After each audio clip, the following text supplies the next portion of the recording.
What's up, everyone? Welcome to another episode of the Mayrand podcast. Today, my guest is Juho Kilkki.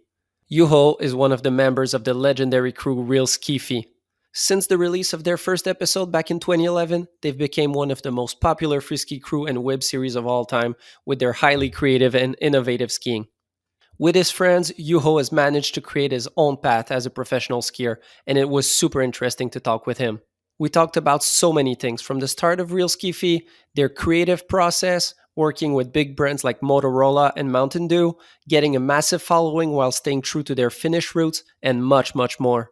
This episode is a must listen to, and I'm really thankful to Juho for coming on. Big thanks to this episode's sponsors, Axis Board Shop and Planks Clothing.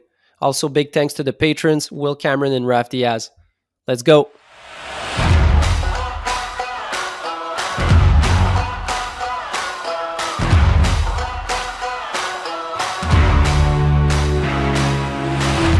Mr. Juho Kilkki, welcome to the podcast. Thanks. Good to be here. How's it going these days in Finland? It's good. Life is definitely good right now. We already got some good snow in here. Not like plenty, but decent. And it's been some cold days, and yeah, life's treating me good. How much shooting have you done this season? Have you started? Not really. I guess the correct answer is zero.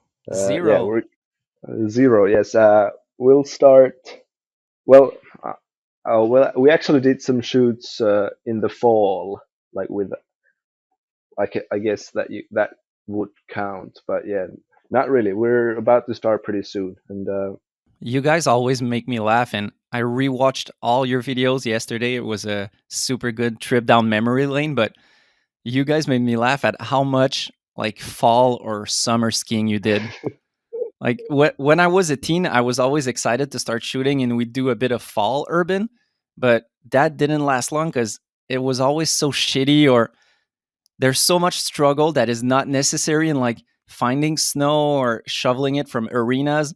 And you guys, like, still to this day, keep doing like the most, I don't know, man, summer urban. And some of your recent videos, you do it, and there's not even snow. You don't put snow on your in run, no snow in the landing. yeah, well, yeah, it's definitely yeah, it's one of our specialties. It's it's skiing without snow is the type of activity that you definitely don't do without a camera. At least we haven't really done because I mean I could uh, I I could go do some hit spots in winter without a camera just for fun, just do some easy stuff. But yeah, the summer stuff is definitely for camera only, and it's yeah.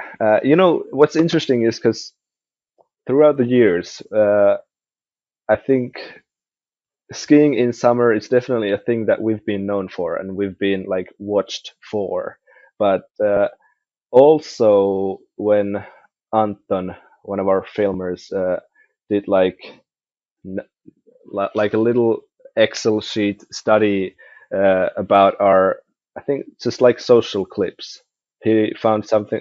I think he found that our winter clips get more views than clips, and not that it really. I don't know if it's a study that you can count on, and not that it really matters. But it was just interesting that maybe after all, people don't even want to watch the summer clips. I don't know, but yeah, it's yeah, I don't. It's hard to say why it started, but we've definitely done a lot of it throughout the years. Not too much these recent years, but sometimes it's because the winter season is not too long in the end, like where we're from. Well, do you have late winters? Because I was wondering about that. Rewatching your video, where there's one back in the days where you say that you've been lacking snow, or you were waiting for snow to arrive. Because in Quebec, we're kind of renowned for winters, but they're pretty shit. Like right now, I went shooting my first spot yesterday, and we were skiing on rocks. Like there's nothing right now, and it starts melting in by the 1st of April. There's no snow on the streets.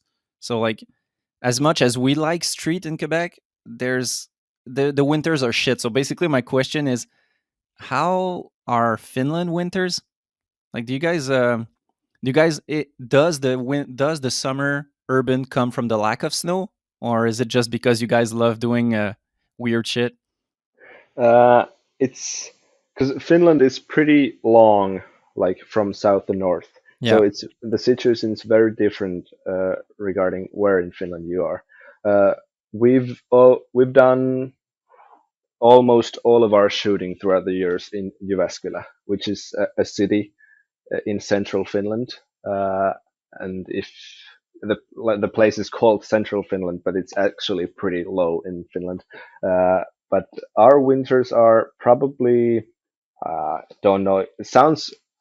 I think it's probably something similar to Quebec. We and there's a lot of variation. I mean, 10 or 20 years ago, the winters were definitely better.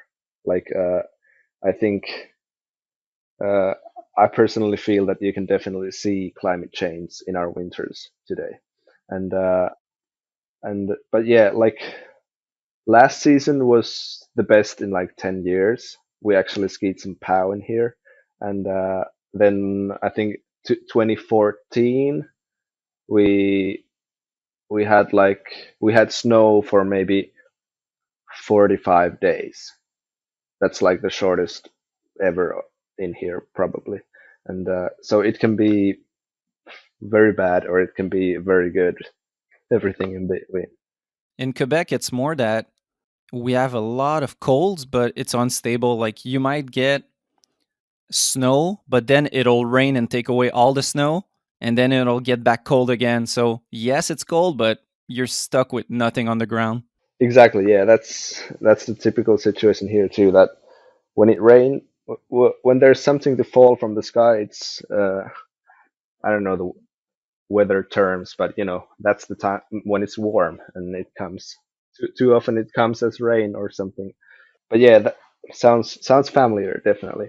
But the summer skiing definitely comes partially from that, because like if I mean there's if you count the weekends that you have throughout the year, there's definitely more weekends when it's sun is shining and there's no snow. So like it's a long time to wait for the next season, and you might as well go do some crazy stuff.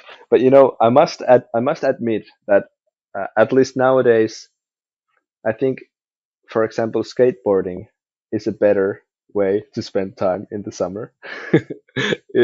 I mean, it's just way more convenient. Man, So like, summer skiing is not actually the best time ever. It's a good time and it's a good show, but like, it's good to keep it at a certain amount, not too much. I want to get back to the beginning with you just to have a some kind of history on real skifi, Yeah, because there's a lot of skiers that we know their life story kind of, or we know where they come from, we know what they're about. You guys have done with real skifi probably one of the most successful web series of all time in free skiing. Like, I'm looking at your YouTube channel right now, it has over 6.5 million views, and there's probably some videos that were on Vimeo also, right? yeah, That would add up to the view count. we started on Vimeo. Yeah, You got a shit ton of views. I think, like, with Traveling Circus, you're probably the most viewed web series of all time in free skiing. And I think something that's special with you guys is, and it's not meant to be an insult, like, it's just something I've noticed, is people don't know who you are, the skiers. They know real skifi. yeah, Like, I don't think most people could name you guys. And it's also because you have names that are less conventional, maybe, for the English listeners. definitely. And it's something like, if you think of Traveling Circus, people know it's Will Wesson, it's Andy Parry, it's LJ. Yeah, If people think of real ski, they're like, yeah, the real skifi guys. You guys are like a brand in yourself. So tell me, like, tell me about you guys. Like, how did it start? Because I was rewatching the first episodes and you guys were young. Like, first episode, you looked like you were 17, 18.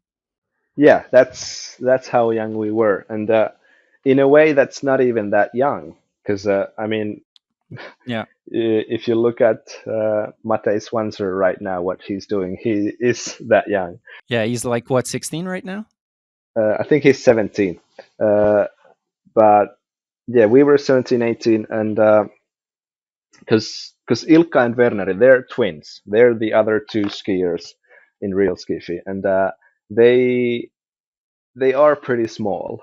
So like I think it's partly to them that we always looked smaller, and like till to this day, none of us can actually like grow a beard, and I think like our voices were probably still high when we started doing real skiffy. So like there are many things why we probably appear even younger than we actually were. So that's why probably during our first seasons we were just these random little kids from somewhere.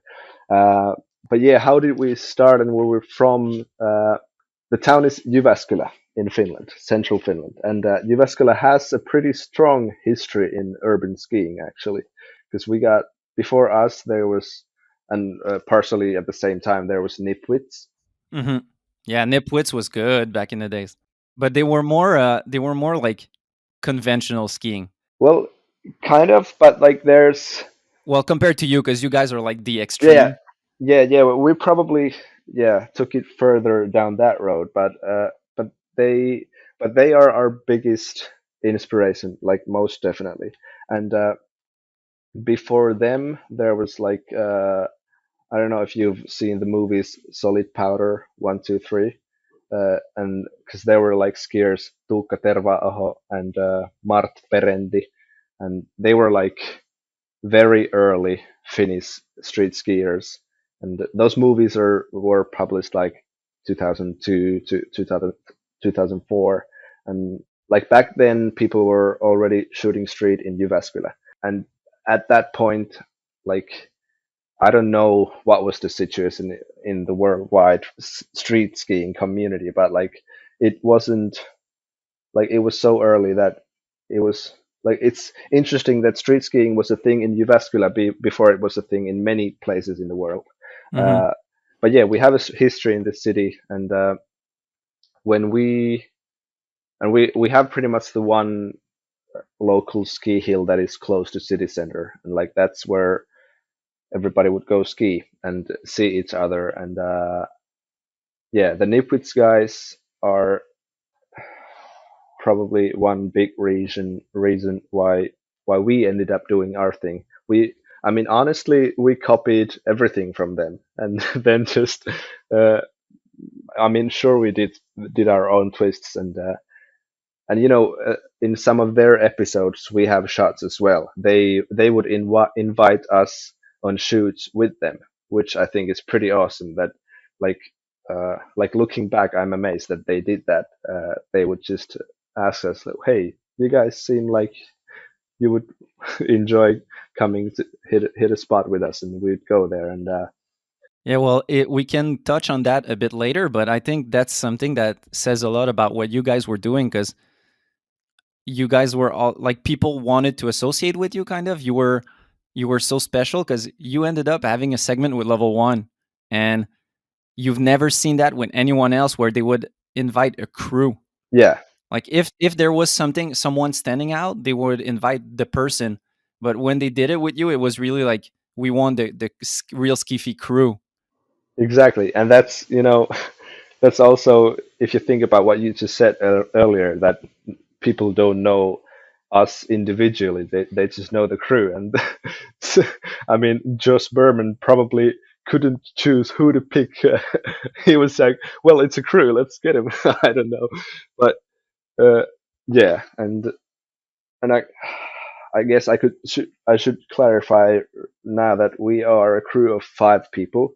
Originally, there was 4 of us, but we added the fifth one uh, like throughout the first years. But so 3 skiers and then 2 filmers, and uh, and the filmers are like a crucial part of the crew. It's like sometimes people talk about like that the skiers are just that we three form the crew, but like I like to think that we five form the crew. And by the way, like if you compare different crews throughout skiing and history, crews probably are usually not that, like, I don't know what's the word, like strict or defined, or like, because we are the same people Hmm. throughout the years, and Yeah. like And now it's time for a first sponsor break. It's the end of the season, and Plank's Clothing has got you covered. Plank's end of season sale has landed with up to 40% off ski wear.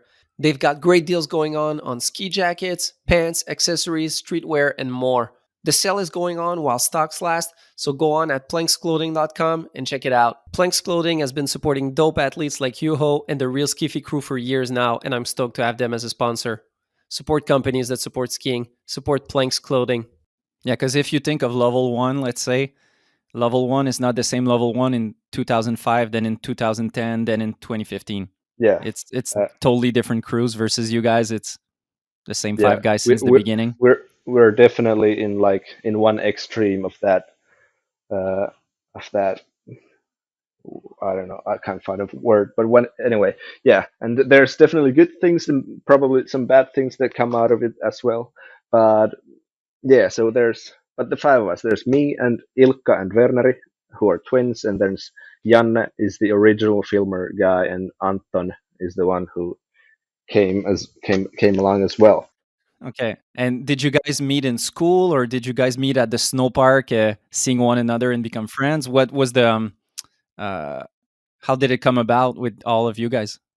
Uh, me, Ilkka, and Werneri would meet skiing at the local ski hill, and there were quite a few other like same age skiers that we would ski with and hang with, and it wasn't like there's probably lots of coincidence that it ended up being just three of us. It could have been like other people there too, and like when we would actually shoot the first spots, we had like some friends with us there, but like for some reasons they ended up like maybe not getting shots and not being at the next spot or something, like yeah, it's ended up being the crew that it ended up being. But we yeah, Janne is probably the reason or the link that actually made us a crew, because before then we wouldn't really have anyone to shoot with, or and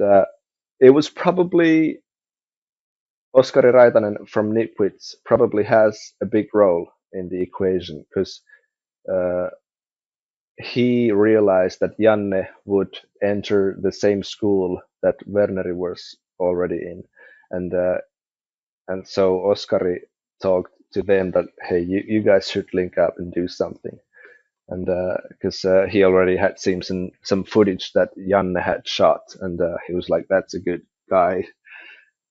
Like he's a talented filmer and filmmaker, and that's where it started, kind of. So the first time I met Janne, it was at the ski hill, and we just shook hands, like, Juho, Janne, let's shoot. And yeah, it was a funny moment in history. And and then Anton is he was like just a friend of Janne's who would later come along. And Anton and Janne are both snowboarders, and even Ilkka and Werneri were originally snowboarders, and then they switched to skiing. But yeah, I guess that's like a brief story of how we definitely didn't expect that we'd be we still back to this day. I was looking back at your episodes. It's crazy the amount of attention you got right away. Like there's some people that work their whole ski career, quote unquote, like they put video out for 10 years and they never get a quarter of the views you got. And there's other people like they get maybe the same amount of attention approximately, but they work for it for 5 years making edits and making parts, and you guys it was like from the first episode on, or like maybe the first year. Like maybe it took a bit, like the first 2 3 episodes, but like people were sharing it on Facebook, new schoolers everywhere, like, yo, check out these kids.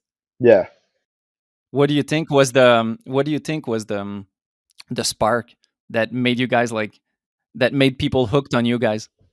that's a very good question. And like a lot of it has to do with timing. It was just perfect timing. And that way, like we didn't plan that it would be good timing. It was just luck. But I think nowadays there's 1,000 times more people doing videos than back then. Uh, but if you think the number of viewers definitely hasn't risen that much because there's still 7 billion people on the planet and not everyone has smartphones. But uh, so yeah, like web skiing, like street skiing or skiing, free skiing web series that were published free on the internet were like it was a relatively new thing back then, and I honestly don't know.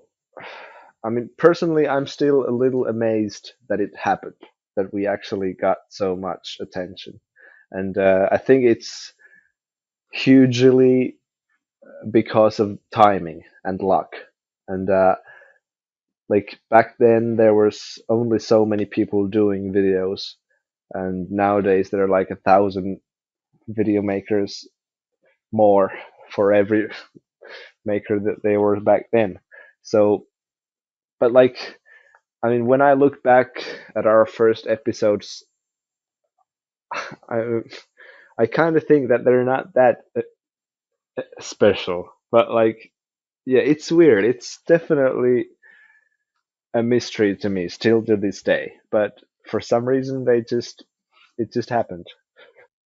You guys got better like in the first season and then the second season, and maybe it was in the second or third one that it was really like your top level stuff of real skifi that you watch it again and it still holds up. The first season you could see that it was like teenagers trying to make a web series and just like figuring it out on the go.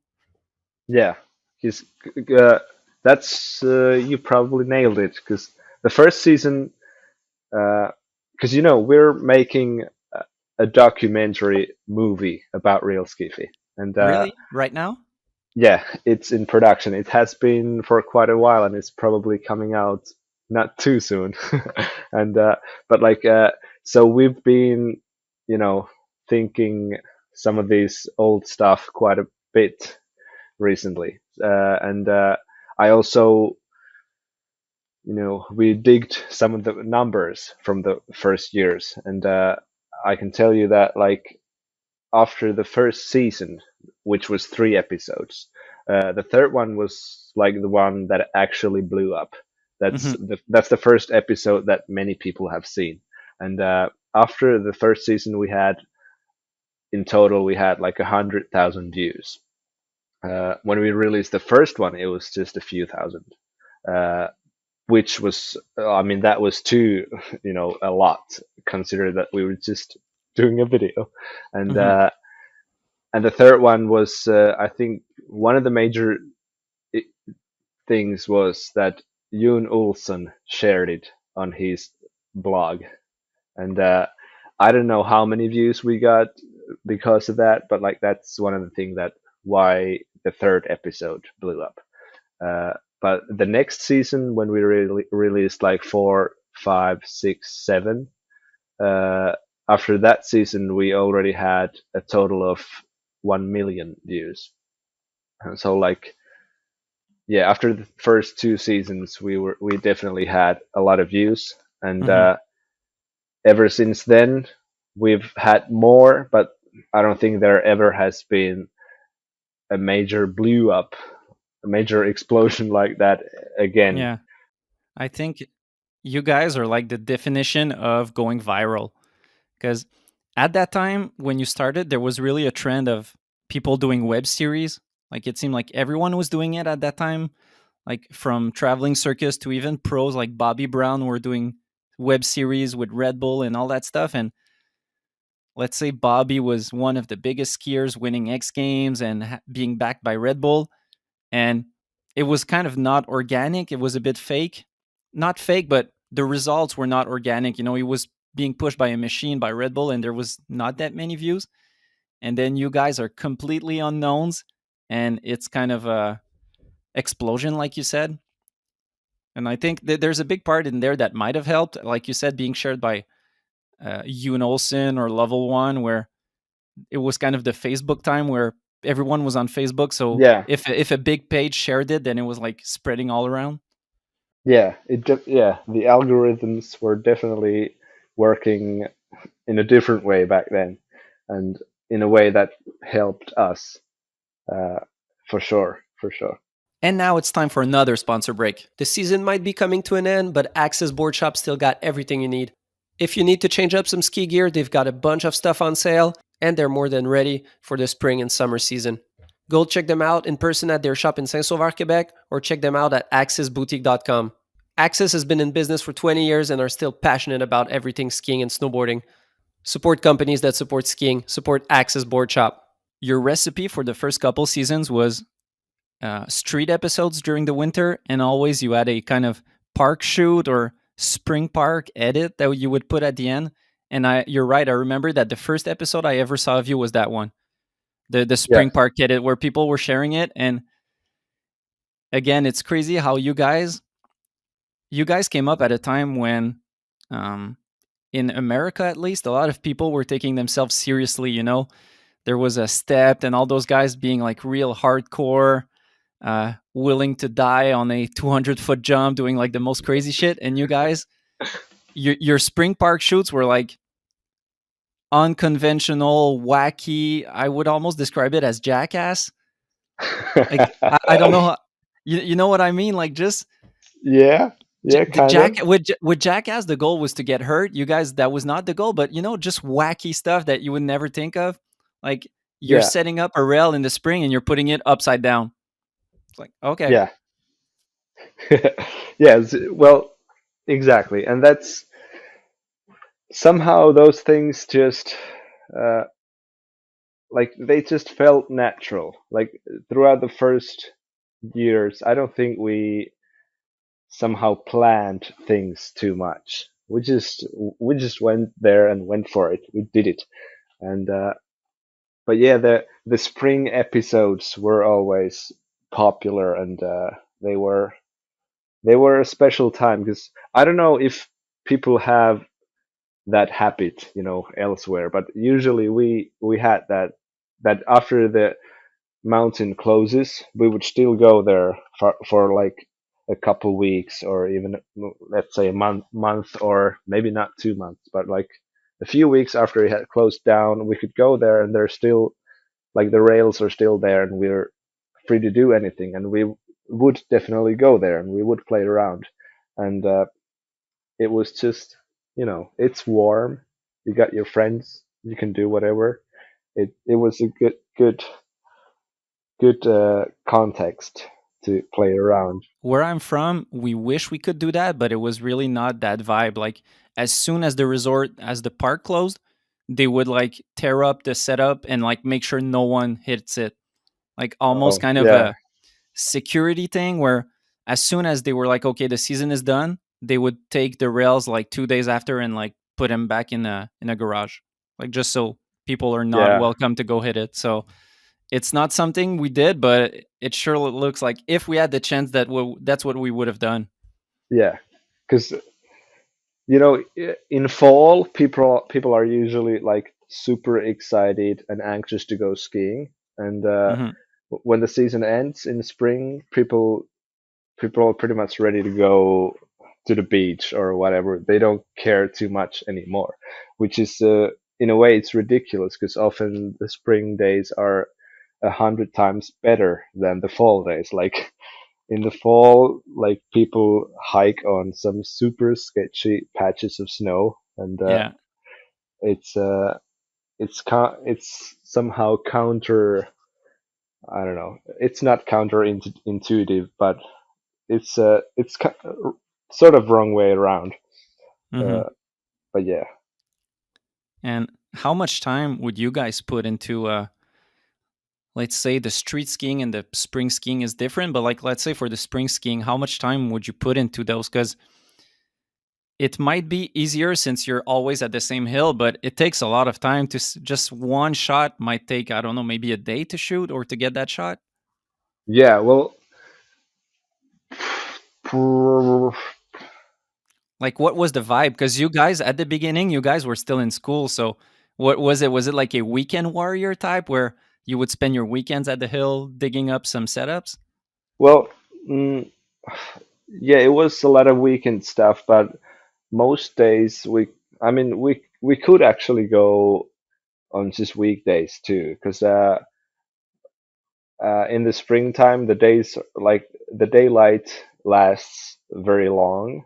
So, and our school days may have not been that long, and so we could easily go there like more than just on weekends. And most times we probably get more than one shot a day if we went out. So maybe a few a day, and then I mean some of those. Well, let's say that a typical spring episode of Real Skifi probably took 10 days of filming. Okay. Probably not too many more and not much less, but let's say that's my estimate. Yeah. And the street ones usually more, because it's usually harder to get shots in street spots. Yeah. Tell me about that. That's something I was curious because being someone who's more conventional streetwise, there's kind of a formula, Like whether you're doing a four kink, a two kink, a down rail, there's still the same thing. You're shoveling the stairs, you're building your in run, you're building your landing, setting up lights if it's at night. There's kind of the Yeah, steps.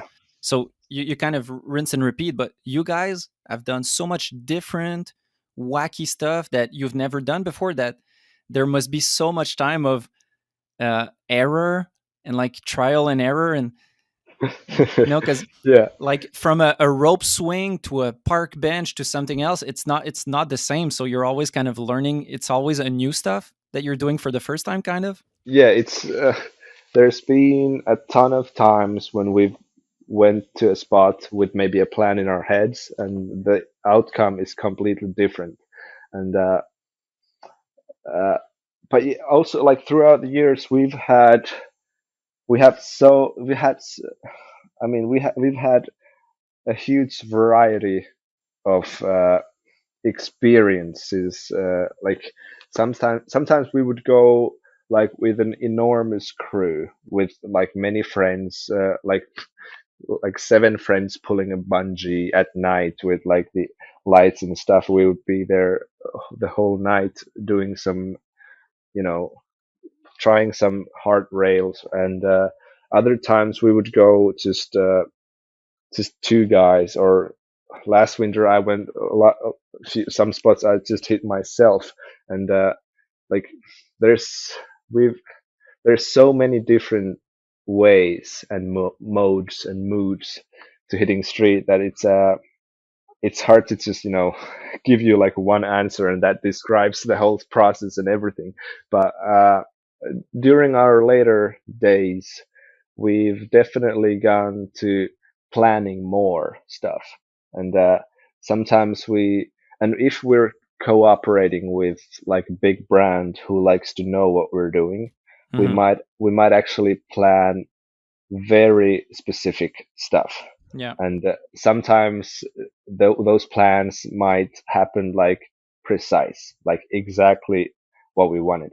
but but then again, uh, those plans that actually end up working precise, they need their own hours. So like it doesn't mean that it's any easier or quicker, but 'cause the work is just done, on previous days.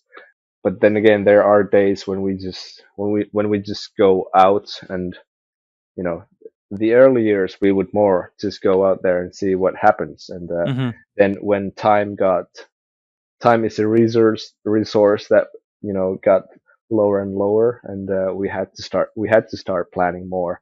Like we can't just if we have one day to shoot, we don't want to spend it on a bad spot where we don't get nothing. It definitely looks like that because from what I saw, it looks like the first seasons it looked like a group of guys going to a park and saying like, okay, what can we do here? Yeah, And in the later ones, it really looked like you had an idea in mind.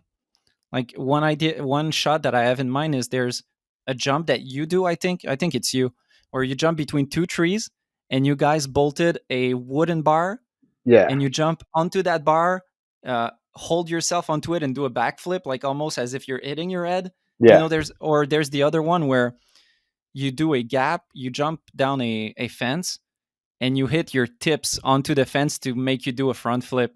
And that seems like something like you had been thinking about and you were looking for the right spot.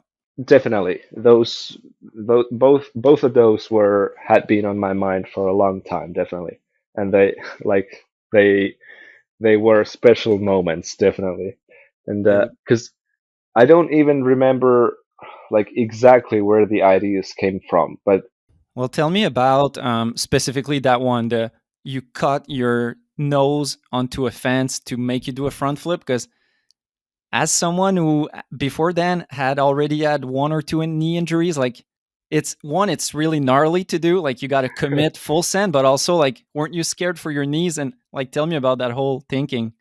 I already had a knee surgery before that too. But that was a period where I still felt invincible. So yeah, it didn't really matter. But uh, well, it's a funny spot because when you build a lip so close to a fence and it's so low, Hmm. uh, when you actually like when you hit it the first time, there's no other way going down than doing a front flip. And the first couple tries were something like that I sent the flip myself too.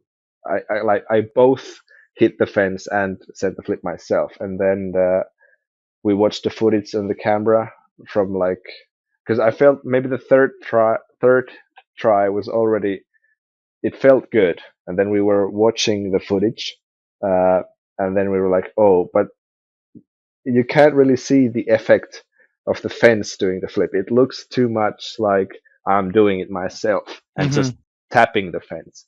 And then we figured, well, I suppose I should just start jump, straight and be a plank, like a straight upright plank when I hit the fence, and felt extremely scary.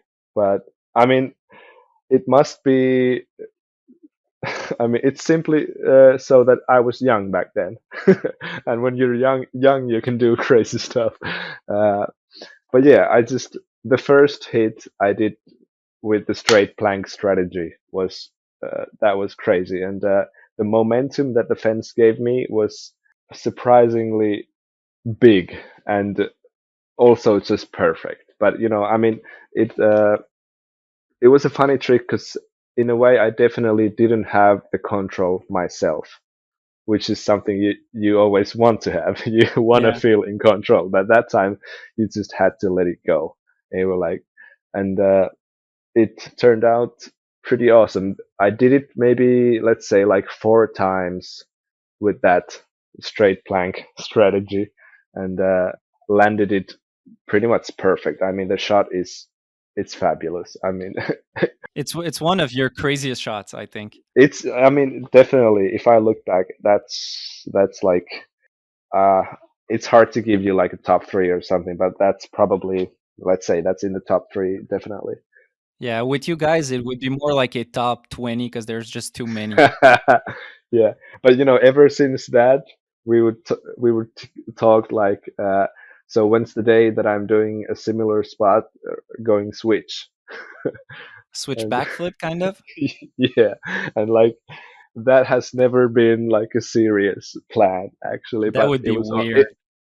it was always a joke, and that it would be a little scary, definitely.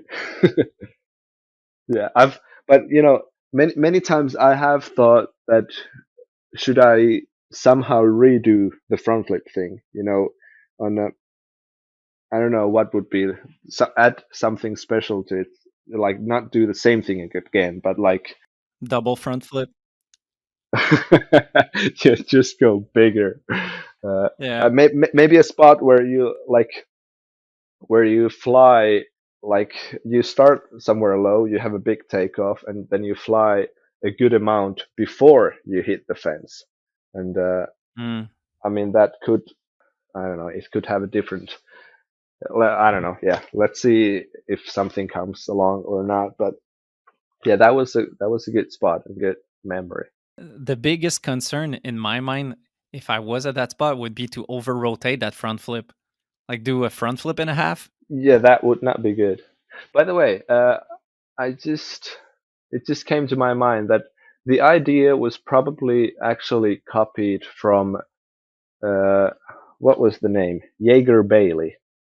Is that a name of a snowboarder that actually has passed away already? But he was like back then he was like one of my favorite snowboarders. Okay. And if you see some of his tricks, you probably realize why. But yeah, he did crazy flippy stuff on a snowboard. Yeah, Jaeger Bailey is the name. You know what that shot reminds me? Yeah. It reminds me of Shea Flynn. There was a famous bail Oh, video that they posted where yeah, he runs into a fence, but by mistake, and does like the yeah. gnarliest front flip crash. That too. I mean, yeah, that too.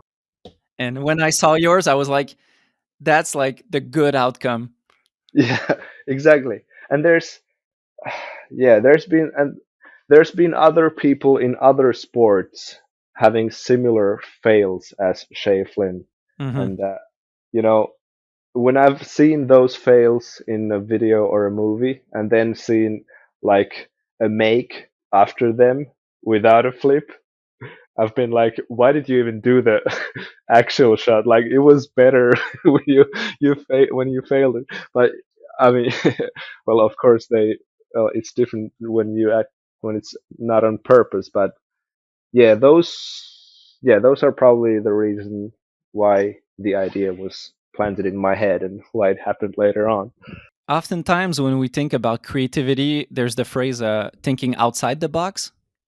Yeah, In my mind, there's everything in skiing, or past and present. There's everything in skiing, and then outside the box, there's like traveling circus. yeah, And then outside that box, there's you guys. Or there's also the bunch. I don't know how, if you're a fan of them or if you like what they do, but they're super creative, and they've helped me kind of see skiing differently when I hit street, like seeing different ways of doing things. yeah. But you guys are like in another galaxy. Like, I guess my question is, where would you guys draw your inspirations from? Like, was it totally original? Because let's say when I think of the bunch, I think of a different way to approach a rail, or adding some flavor to it. Whereas you guys, it's just doing a spot with a tennis ball and a tennis racket, and something that is outside of skiing totally. You asked many questions, and first I'm going to answer that yes, I am a fan of the bunch. I'm a huge fan. Uh, and secondly, you asked about the creativity thing. Uh, there's probably lots of answers and points to that. And because when we started, I think I will once again mention Nipwits that they were creative in their way, and it's something that I think we copied some of that from them, and then we definitely added something from our own, and some of that stuff is definitely very natural to us, I think, and also like I I personally have like videos of me jumping on a trampoline with another friend like years before real skifi, and when I look at that stuff now, I mean, or someone else looks at that stuff, you can definitely see the same vibe in there too. One thing is that when we started posting videos through real skifi and people started commenting that like, whoa, you guys are creative, and then that kind of boosted it, like it produced like a cycle that people maybe started expecting us to do creative stuff, and then we wanted to do creative stuff because they expected it and they liked it. If we never had an audience, we probably wouldn't have taken our skiing or our videos to that level. So that's like one thing too, definitely. Also, I kind of like to think that uh, if someone's creative, it's not necessarily just something that is natural to them. That it A creative man is probably not a man whose brain just pops of full of ideas, because it's because a creative man is probably a man who values creativity himself, and he probably uh, puts effort into being creative, and and putting that effort is, it's not always just that popping brain. It's work of different types, and what I'm trying to say is probably that we've throughout the years we've it sounds weird when you say that we've put work into being creative, because No, but it makes sense. yeah, it in a way it makes sense, because I mean you can, if somebody, like even outside of skiing, if someone wants to be creative, it probably requires practice. You Hmm. don't just get creative because you wished you were. And I think it's really cool what you said about the people kind of feeding you positivity and like motivating you to be more creative. Yeah, I think that that's definitely something that I've also thought about for Stepped in their own way, where they got hype maybe around 2010, and it seemed like they were feeding off that every year. They were kind of pushing it because like they got so much love from people. And something that I thought was always super cool watching you guys is that you were doing super creative stuff, but it wasn't because you weren't able to do tech tricks, because you had really the balance of both. Like you would do the most wacky stuff on skateboards, jumping in the street in the summer, and then also do like a super tech trick. thanks for the kind words. Uh, Although I must admit that when we're now in 2021, and we are getting older, and the world of free skiing is getting crazier and crazier. Like we are not, we're definitely not the most technical skiers anymore. Like back then, we were actually pretty good compared to skiers around the world, probably. But if we ever were, I mean, if we had been the best skiers in the world, we probably would have just gone competing and win all the contests. But we weren't. But we weren't the best. I mean, we were definitely good. I will admit that even myself. Yeah, when you talk about the newer generations, that's something that um, I thought was cool when I saw, let's say, when the faction guys went to Finland to make one of their street segments, Yeah, and you see Alex Hall was doing a lot of spots that you guys did also, yeah, but like with the new generation techness, and I was like, holy fuck, because yeah, I remembered seeing those spots in your edits and being impressed at that time, yeah, but he hit them and he was just like bringing them to another level. yeah. Exactly, and yeah, that's exactly what I'm talking about. And Alex Hall is, he's funny because I mean he's definitely like pretty much the best skier out there right now, like in my mind. I'm not saying he's top one, but cause it's funny because I've many times when I've watched what he's doing, I've almost felt that he's annoyingly good, because because in a way, just the fact that he comes to my hometown and does those tricks on the spots that I know that are super crazy, and he like does something like that that I will never be able to do, is like, come on, like you could have It's just, almost like a video game character. yeah. Then he just goes winning all those medals and does everything. But yeah, it's fun. But I mean, those segments are something that I probably, yeah, I mean, I was very excited to see those segments in the faction movies when they came to Finland. Hit some of the, I was watching I was watching the Do Tour recently, and they have that street style competition where it's like a couple rails in a row. And I kind of felt bad for the other guys because everyone was landing like one trick every once in a while, and A Hall was like one trick after another, after another, after another, and it almost looked like he was playing like SSX or a video game. It's Yeah, He's like too good. he's ridiculous. And because it's been it's been more than one time that I've seen him do something that I've felt like oh man, that was on my list of things to do. Like don't steal my head. But I mean, I can't complain. He's definitely he if he steals my idea from my head that he didn't know that existed in my head, he probably like did it better anyway. So Do you have some tricks in mind? in his real ski, he did like a two sev fence bounce side flip misty thing out. Hmm. That was like, uh, That reminded me of your trampoline shots. You did a lot of trampoline features. That reminded me of it. yeah, well, yeah, because that exact same move was. I mean, I tried that exact same trick on the trampoline that we set uh, for episode 13. Yeah, I don't mean to say that I wanted to do those exact things, but there's like, No, no, but I feel you. Like when you talk about the 2-1 Misty out, that's similar. I see a Yuho in there. but it's definitely weird feeling when you see someone else doing something that you wanted to, like you maybe had an idea that I want to do this special trick, and Hmm. then someone goes and does it before you, and because at the same time it's super exciting. You're like, whoa, someone else like thought liked me, and someone else did it. It's actually possible, and then it's also like annoying because they did it before you, and Yeah. you may, but like it's yeah.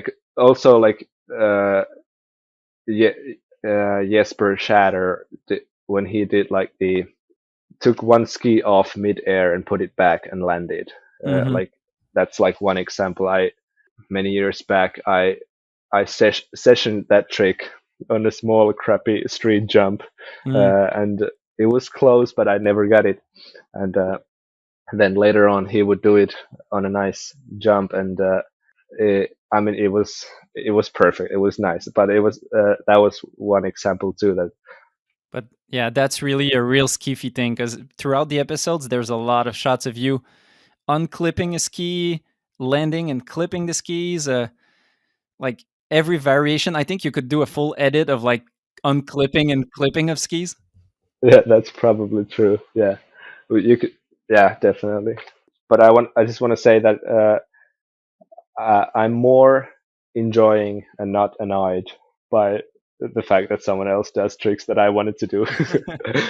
We talked about you guys getting a lot of love and feeding off it, Yeah. but you guys were also getting.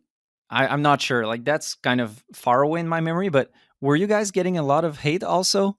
Because an episode intro in the first one where I think it's Ilka, Yeah. where he's talking about he was wearing like skinny jeans, purple skinny jeans, and it was at a time when people were really focused on the clothing style, and it seemed as you guys were kind of a bit careless, like I don't care like how I dress, and you guys made fun of that, saying like you were showing off the hate comments, you were saying that you were showing yourself burning down the pants, and then after that saying like a bit kind of a fuck you, kind of saying like we're gonna stay true to ourselves, we don't care about the hate. Yeah, we've definitely got hate throughout the years. I can't say if it's a lot or if it's just a little, but yeah, there's been multiple comments, and in general, like the reception that we've got, it has definitely changed. Because like 10 years ago, we were these unknown newcomers, kids, and you know, like other people would be like stoked. They were just, oh, who are these guys? They're doing interesting stuff, and people be and like now we are these old established guys doing like their thing, and people are because probably some people are even bored. They're like, oh, not again. And then there's there's it's a different atmosphere these days. Like anyway, regardless of the amount of hate, possibly. But during our history, we've had all kinds of comments, and I mean, to this day, some people comment us that, you know, oh, this stuff should definitely go viral. I suppose it's not your time yet, and and which sounds like a weird comment because like it has been our time for quite a few years already. I feel like, but we've never really, we've never. I don't think we've ever cared too much. Yeah, I guess that's what I was curious. Like, um, to me, the hate probably was more at the beginning when it's a new thing. People are not used to it, and you guys got the respect pretty quickly that people were used to you and respected what you did. I guess the thing that I was curious is, did it affect what you guys did, or questioning, oh, should we do that? I mean, it's also it's probably a bold statement to say that nothing affects us or something like that. But I wouldn't say we were ever worried about the hate. I think at least personally, I think throughout my skiing career, at least I want to think that I'm not too dependent on the reception that I or we get from our videos. Like uh, the comments and the feedback and the numbers are not like the only reason I do what I do. And like Yeah, you do it because you're really fucking passionate about it. yeah, because I enjoy the process, and it definitely matters what people say, but like I don't want to think like that's the only. I mean, nowadays sometimes the release days, for example, they may not even be that special. Yeah, the beauty of the whole thing comes from other things than some people commenting on our videos. Hmm. And also and like and if we're talking about like the reception and people's opinions and stuff, these days I like to focus more on like quality of maybe comments and not like the quantity. I don't care too much like how many people view our videos, and but like if I get like if I get like one comment saying that there's some guy who was, you know, hugely inspired by what we were doing, I'm like, yeah, nice. I like to hear that. I can say that I was like, that's something that I wanted to touch on. Is you guys are kind of in a niche in free skiing. Finland is kind of its own thing, it seems. Yeah, And but do you guys ever realize, or maybe you get messages from that, but just to put you in context, like, I'm a guy from Quebec who's the same age as you guys. And when I was making movies, as much as I was inspired by Level 1 and Stepped, we were watching your stuff before going in the streets. Like, you guys have reached a worldwide audience that not many people have. yeah, it's crazy. It's definitely crazy, and you know, sometimes it's fun to get messages from people uh, who maybe say that, you know, they started watching our stuff when they were back in, you know, whatever school they were kids, and now that they are grown up adults and they still watch our stuff, and like you know, they're like, I just wanted to send you a message that all throughout all these years I've been watching you, and you it's been inspiring. So it's fun to get something like that, because like at the same time, we many of our say fans or viewers today are probably not the same people as they were 10 years ago, Hmm. but there's still also those that are the same. Yeah, and that's something that's cool with a lot of guys. I was saying that, like, to Phil Casabon, that kids that are 17 right now may have never seen his segments in Level 1, Yeah, and they could watch it and like rediscover something that's been there forever, but they don't even know it exists. Same thing for you yeah, guys. Like some people will listen to the episode probably and go watch your stuff and be mind blown. Yeah, yeah, that's definitely possible. One thing that I wanted to touch on in terms of your success that I got to give you a lot of props on is for a lot of skiers trying to get pro or trying to make a living with it, there's the goal of getting sponsors. Yeah, And it's always within skiing. You get a ski sponsor, you get an outerwear sponsor. And if you're a big name like Simon Dumont, you'll get something like Target, something more broad. And you guys managed to pull off sponsorships with non-endemic brands like Mountain Dew, like Fisherman's Friend, like Motorola also. yeah, Like you guys got a lot of videos and partnerships with brands outside of skiing without being Simon Dumont. Uh, Tell me about that. Like, how did you believe in those opportunities? How did you make it happen? yeah. Uh, I could probably talk about this for quite quite some time. Uh, but yes, we. It's true that we definitely have a special history, in getting weird sponsors if you compare it to some other ski crews. Well, it's something that everyone wished they could have, but not many people managed to get it. Yeah, yeah, and yeah, that's probably true. One thing that has affected the whole thing a lot is the fact that our crew has Janne, because he Who is he your filmer?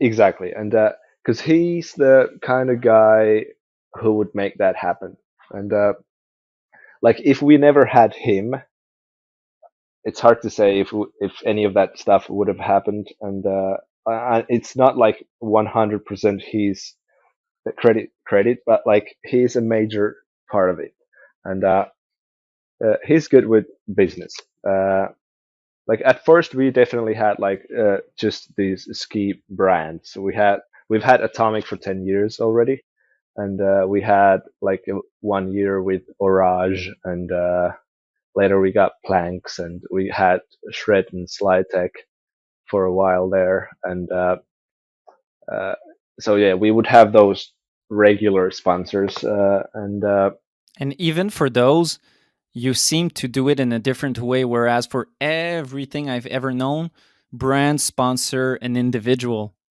exactly, Whereas yeah, for you, it seemed like they were sponsoring the crew.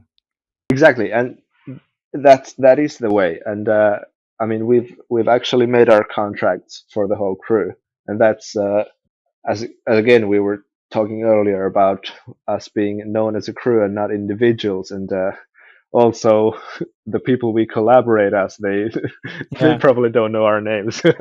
We're just a crew, but And it seems as if you went all in into that factor, saying like, "Hey, sponsor the crew because we are a crew." yeah, exactly, and that's probably one thing that has made us stick, like made us stay as the same crew, because it's not so easy to, add other people maybe if we have this contract for this crew. Hmm.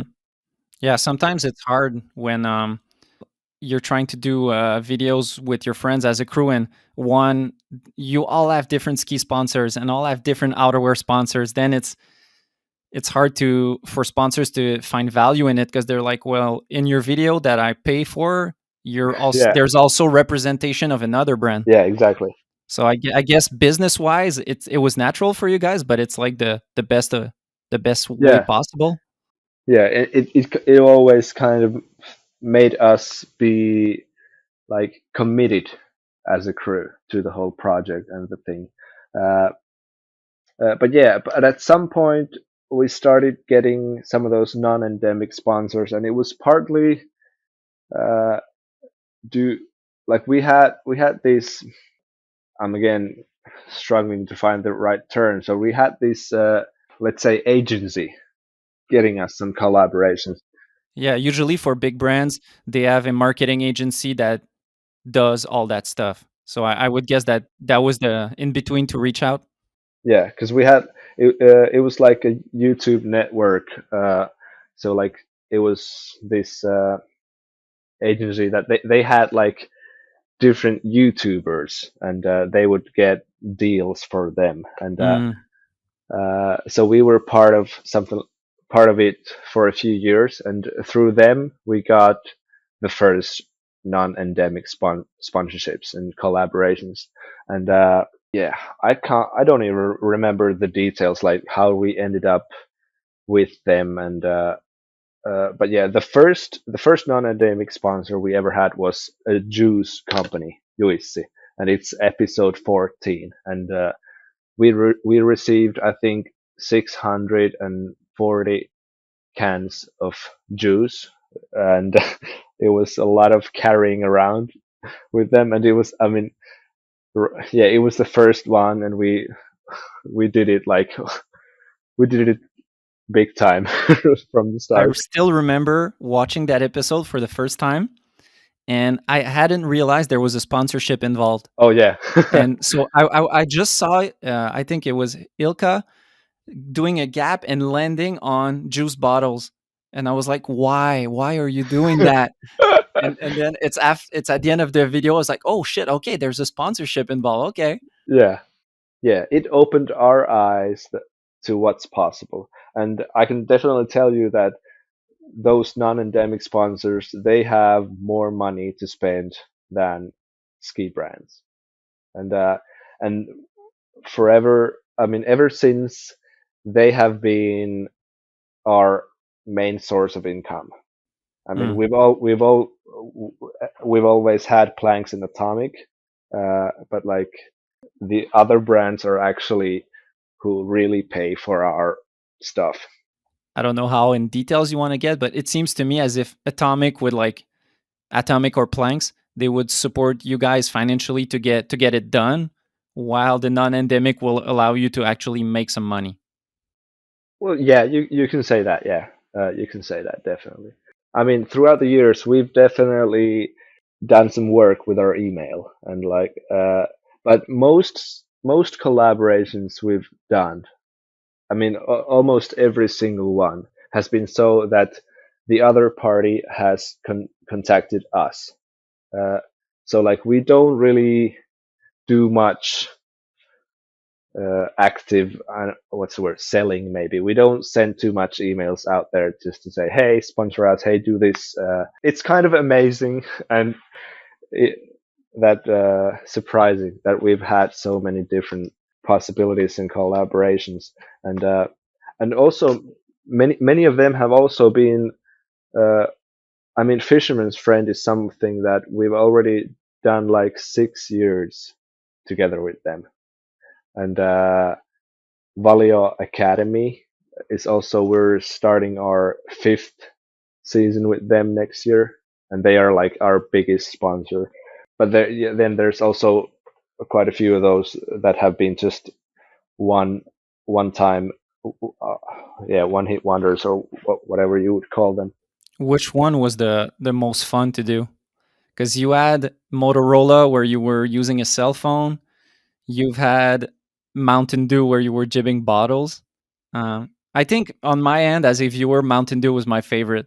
Like Yeah, using the bottles into jib features, and you also had kind of perspective shots where it looked like you were jibbing the bottle, but it was just like the perspective while filming, I think. yeah, it was. The Mountain Dew. There's been 2 episodes with Mountain Dew, and both of them have. I think they have some pretty awesome ideas behind the product placement, definitely, and I like them too.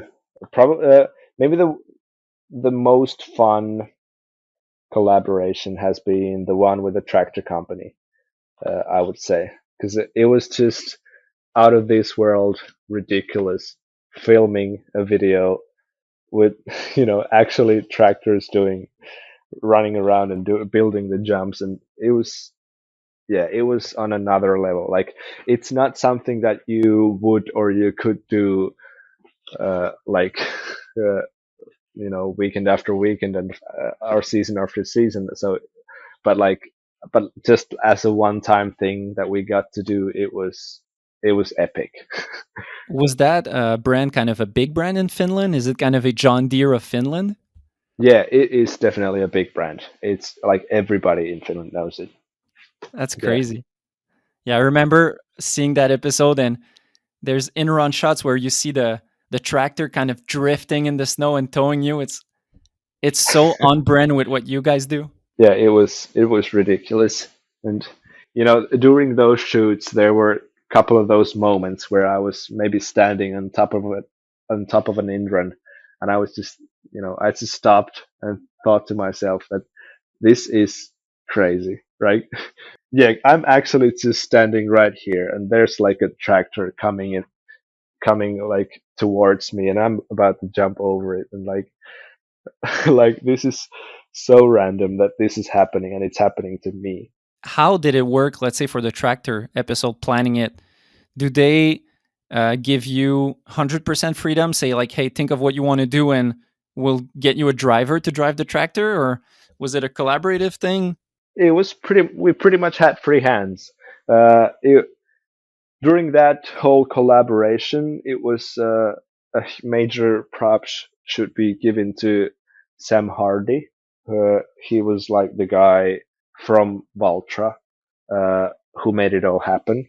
He knew us. He was a skier. He asked Mm. us, "Let's do this thing," uh, and he was the one doing all the driving in the important bits. And but yeah, he and they gave us.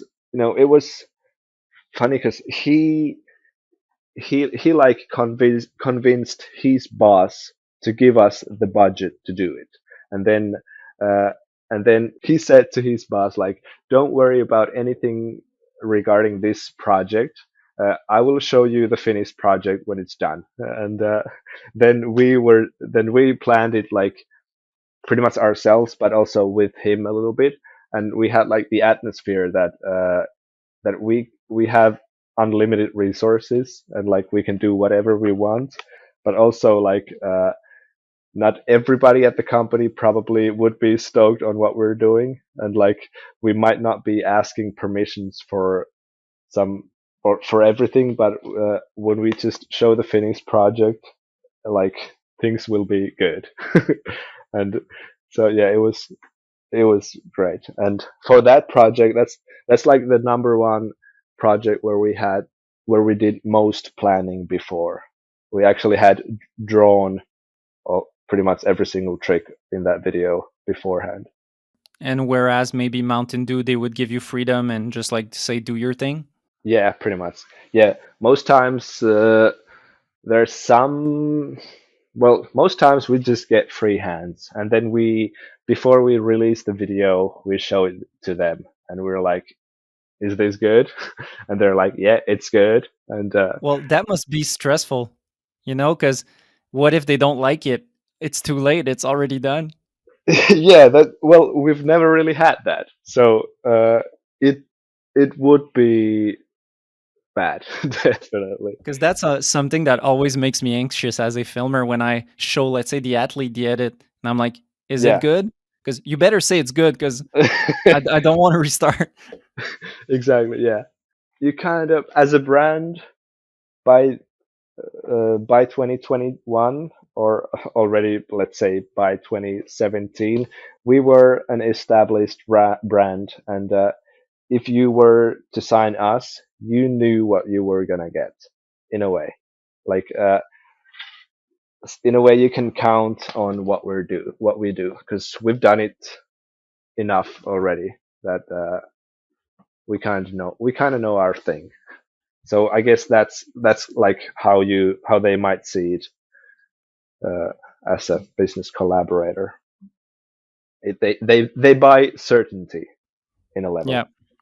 And I think something that's really cool about, I was saying like you guys have had a level of success that few big names ever have in terms of reach and, views and all that stuff. Also, in terms of the non endemic sponsors, like if I try to think of videos of that kind, the only other one that I have in mind is Candide. With his Audi videos. Yeah, yeah. I don't know the numbers, but I have the assumption that his numbers are way bigger. Yeah. But yeah, I guess you have some truth in those words. Well, yeah, let's say aside from numbers, just collaborating with brands. Yeah, Yeah, Candide yeah. is Well, like yeah. Candide is like on a god level where it seems like, you know, the those videos for Audi where he's like skiing on everything but snow. Yeah, Those get like tens of millions of views. It's kind of yeah, yeah. He is. He is. It would be fun to meet him, but I guess no one does. yeah, he's like a legend. It seems he doesn't exist. We see Yeah, him do a video once a year and that's it. He disappears yeah, after that. yeah. He's like the actual true legend. That's true. Yeah, if you were, that's a random question, but what's your goat ranking in your mind? Like, would you have Candide as the goat? Mm, mm, probably yes. I would. I think yes. I would. Yeah, I'll put him in the first spot. I don't know if I want to go any further down that list. it's Yeah, it's hard decisions. yeah. Whenever I think of it, I have to go into a top five because there's no way I can like, and the top five has no order. It's like Yeah, all on the same level because there's too many. Like, I'm a big sports fan, and every time, let's say in football or stuff like that, they always talk about the championships or, you know, the results. And I think Tanner might be the one if you look at it that way because he has like medals in big air, slopestyle, half pipe, real ski, real snow, free ride world tour, and like, you know, if you look at like doing everything, he's like, yeah. And he's when I started skiing, uh, he was he was like the number one name I typed onto Google or YouTube or whatever it was. and still to this day, he was hitting street last year for X Game. Yeah, it's ridiculous. It is ridiculous, and that's because sometimes I feel old, uh, and yeah, next year I'm gonna be 30, and then there are those days when I remember that okay, Tanner Hall, Candy Thovex, I, even Sean White, or going for the Olympics again. I like yeah, those days I remember that yeah, maybe I'm not too old yet. Yeah, I guess that's a good transition to go into that because you're 29, going on 30, as you said, and you're still doing this, you're still pushing yourself, you're still creating content. And when we were younger, it seemed like 30 was old. Like 30, you're not going to be free skiing anymore. And we have kind of a generational shift right now where Tom Wallish is still doing stuff and he's maybe 35 almost. Tanner is still doing stuff, he's 37. Phil Casabon is still doing stuff, he's 32, maybe 33. So Yeah. it seems like a lot of our generation or maybe people a bit older have like shifted the way we look at skiing where we can keep doing it for a longer time.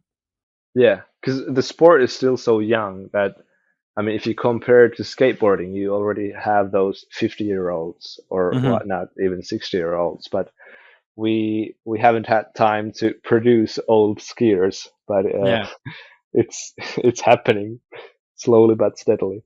I really I mean I don't have the mindset that I'm gonna be doing this like this at this level, when I'm old or anything. But also, I don't see reasons to stop quite yet. So Hmm. I'll just go day by day. So you're taking it like one season at a time? Yeah, pretty much. Pretty much. That's how you would say. I have noticed, like in my thinking, that I do have like a different mentality towards injuries. Like because I've had problems with my knee throughout the years, and if I were to blow up the same knee again, I really don't. I'm not sure if I will come back from that.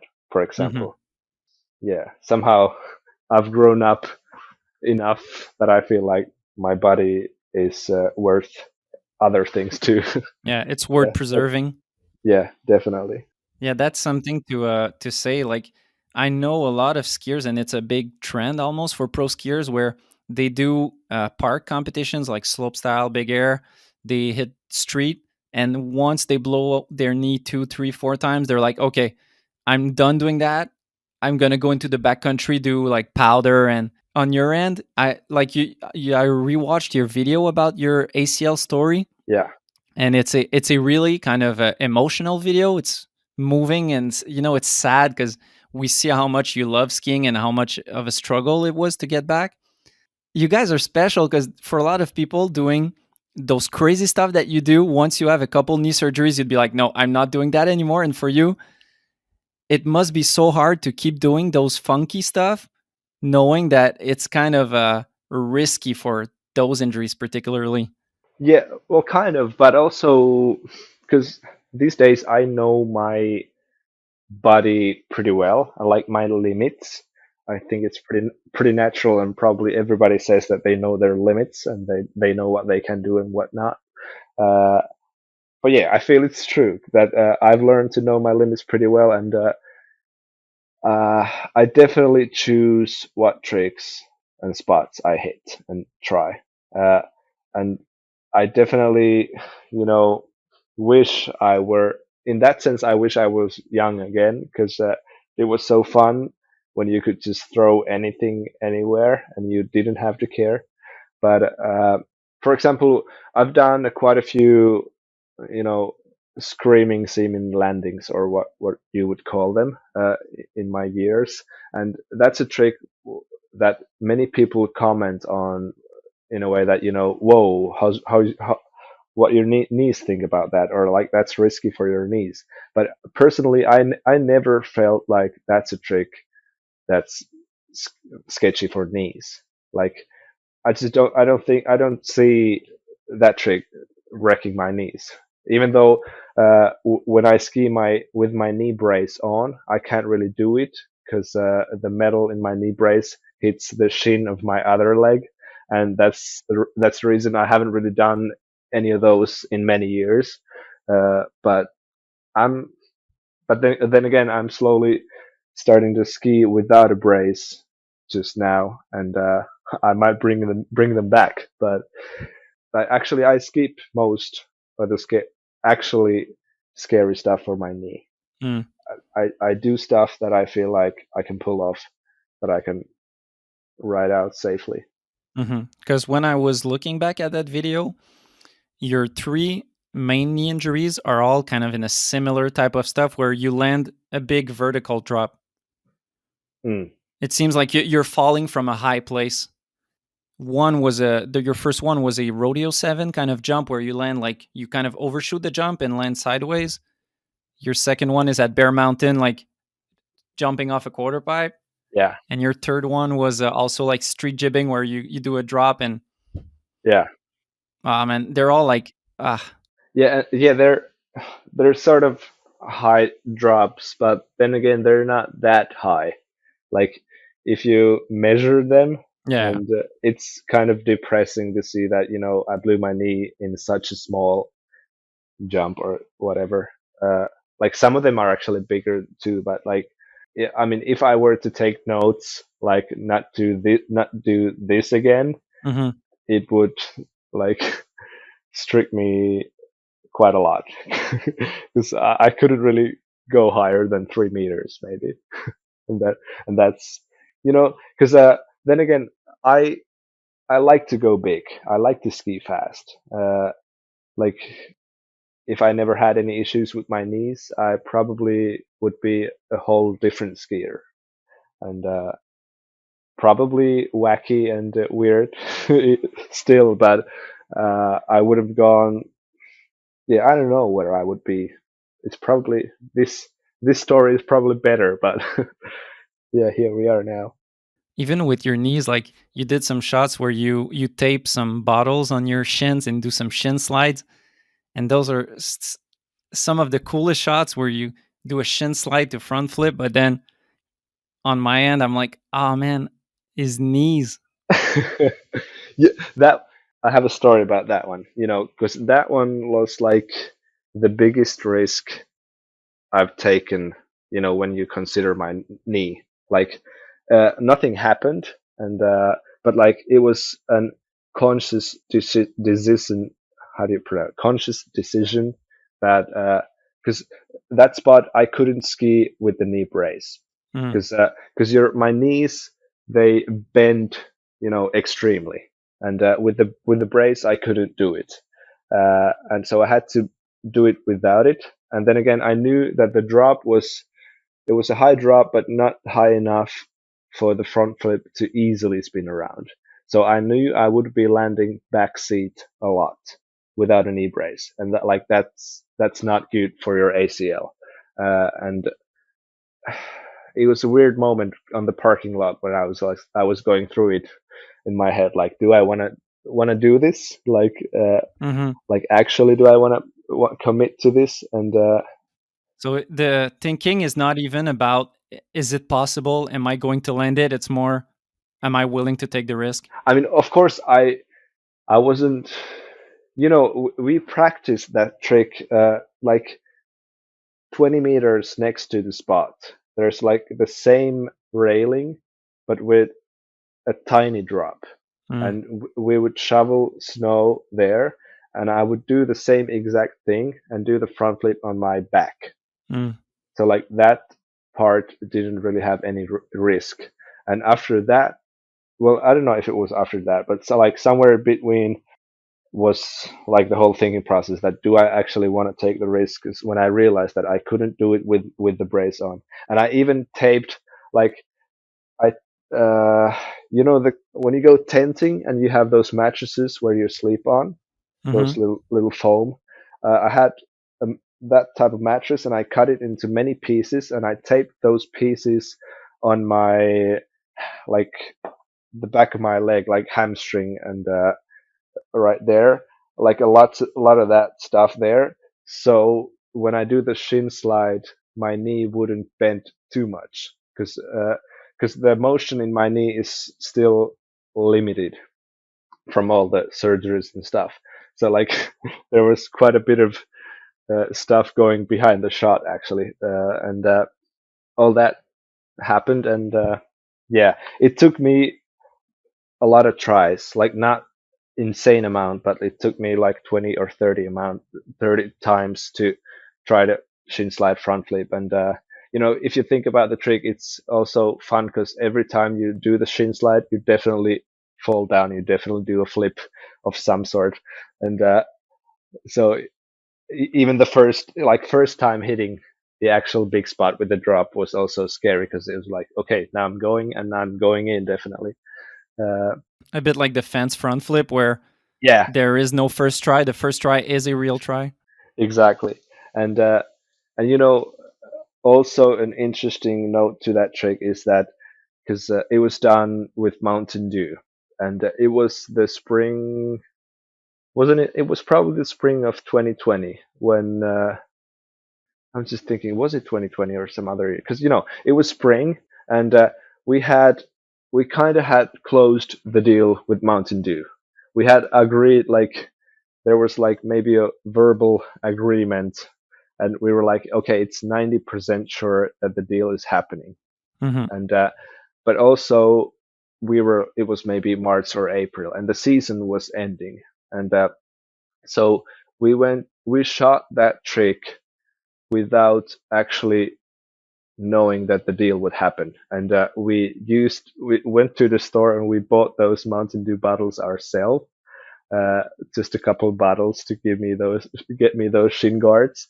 And you know and that was also a weird part of considering the whole trick, that do I want to do this battle, because it was also like there's a chance that it's not, that the shot is kind of ruined if we don't end up having the deal, Hmm. uh, and as it happened, it was probably, I don't know if I'm mixing years, but COVID happened, or then it was some other thing on another year that the deal actually canceled. Mm. Uh, and then we were left with the shot, with the Mountain Dew bottles. And I was like, oh yeah, sure, that was nice. But later on, we would actually do the deal like months later, and it ended up all good. We shot like all the other stuff for the episode, and but yeah, it was definitely a very special, you know, session in many ways. The knee slide front flip, because we shot it without knowing that it's actually uh, gonna be worth it or like usable in any way. Talking about not knowing if it was going to work out, You guys have a couple episodes where it starts off with a crash montage where we see back to back to back to back crashes and rough ones. How do you guys assess? Two questions, kind of. How do you Yeah. guys assess if something is doable or not? Since a lot of times it's features you've never done before, since they're so original, and also when do you guys pull the plug, or like how often did it happen that you guys try something that didn't work out? Because we see a lot of crazy stuff, but there must be a lot of ones that didn't work out, I'm guessing, because it's always so not risky, but I don't know, trying a 270 on or a 450 on is something you know can work, but sometimes how do you know if it's going to end up working? Well, there is no way of knowing if it's going to work or not. You know, Ilkka is a funny skier in a way that I mean, he's the one who most often comes up with an idea that even the other members in the crew don't believe in. Like he's the only one, and then he goes on trying it, and he actually makes it happen. And even you guys say like, no, I don't think it's going to work. Yeah, and I'm not sure if we say it out loud or if it like afterwards when it's happened, we the others are like yeah, we didn't believe in you, but glad that you did it. And because yeah, he's done some weird. I think he's the one who's had most of those moments that he's actually the only one believing it. But yeah, we've had quite a few tricks and shoots and spots that hasn't worked out, and the art of pulling the block plug is definitely. I mean, it is an art, and you have to master it, and it's not easy. And it's something that in my later days I've tried to, practice and get good at because it's it's extremely valuable to know when to stop because like it's dangerous to continue something when you're tired and it's not working out, and also it's time consuming, and it's just overall not really positive for the atmosphere or the environment or other people if you're just banging your head time after time. And especially if you get a lot of bails, sometimes you just get sore. You want to know if you're going to get the shot, but also like the goal is to get the shot, but you re- you don't want to end up badly and get hurt, because there's that factor. The Yeah, more you try something sketchy, the more there's not only that you might not get the shot, there's also the injury risk. exactly. Yeah, and even when you don't get the shot, I try to think positive. I try to focus on the fact that maybe we still learned something today. We learned if it's possible or not. Uh, even the case that if you have an idea that you want to try and you see that it definitely doesn't work, you're like, well, now I know that it doesn't work. Good. Let's continue doing other stuff. Like that's good. And and if you realize that it works and but you don't get it, you can be like, yeah, let's come later. This was a lesson needed to Mhm. complete the task later. And but yeah, last season I spent 8 days, like not full days, 8 sessions, let's say short sessions, trying a long urban rail. It was like Is it the wooden rail? no, it was a rail that I never made it to the end of it. So it's like we haven't published any of the footage. It's a metal rail. I mean, it's the same rail that we've slid it a few times, like holding hands. Ilka has slid it with holding You holding did my it. hand. You did it two Yeah, times. One time exactly. in the winter and one time in the summer with a Exa- skateboard. yeah, and that's the same rail that you know, for many years, it has been in my mind that it would be fun to try it, to actually slide it. And yeah, it's Without holding hands. yeah without holding hands. And last season, I went. First time I went there, it was with uh, two friends that are like other friends than real skifi members, and we just went there as a joke, pretty much. Like let's we had we had hit another spot earlier, and we were like, well, there's a little bit of daylight left. Let's just go there, and like this is the day when we sesh that spot, and so we started out, and that when the spark lit in my head that maybe it's possible, and the results of the first day definitely weren't good because we weren't getting good speed or anything, and Were you winching in?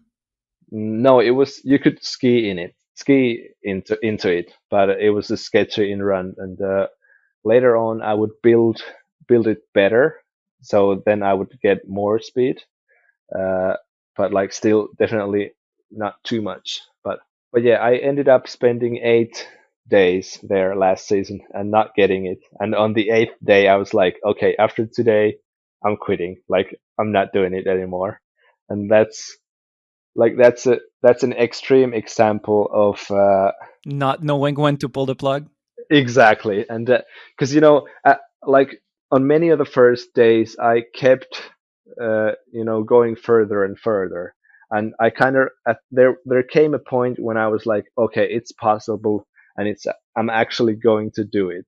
It's just a matter of days and tries, and but then a few days later, I was like, oh, it's still taking too many days, too many tries that I should probably just stop. I've heard of going 2 times. I've heard of going 3 times. Going 8, I've never heard that. Yeah, yeah. Most of those times I was there alone, and that's probably one of the reasons that I actually went there because I felt like I wasn't wasting anyone else's time. So it was kind of a good thing because I would just go there and do my thing, and And how do you film a big spot like that? How do you film it if you're alone? How do you get a good shot? well, I don't get a good shot. I just get a shot. Honestly, most times I just had a good one camera on a tripod, just cold like that, and the perspective for a rail that long wasn't even that good.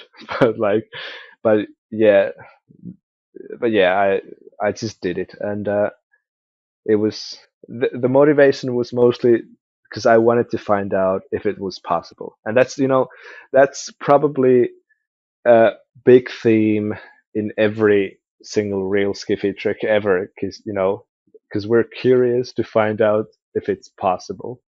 If you pursue things in skiing that just go bigger and further and more and that stuff, just like that rail is, it gets so hard at some point, and